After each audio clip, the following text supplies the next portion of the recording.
तेजसा देवम् गौरीपुत्रम् विनायकम् भक्तावासं स्मरे नित्यम् आयुः कामार्थसिद्धये।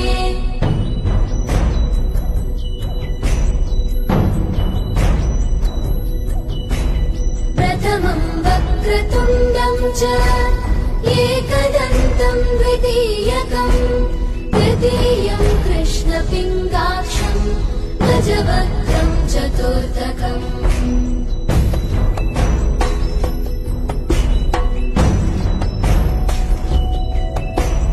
लम्बोदरं पञ्चमं च षष्ठं विकटमेव च सप्तमं विघ्नराजं च धूम्रवर्णं तथाष्टमम्।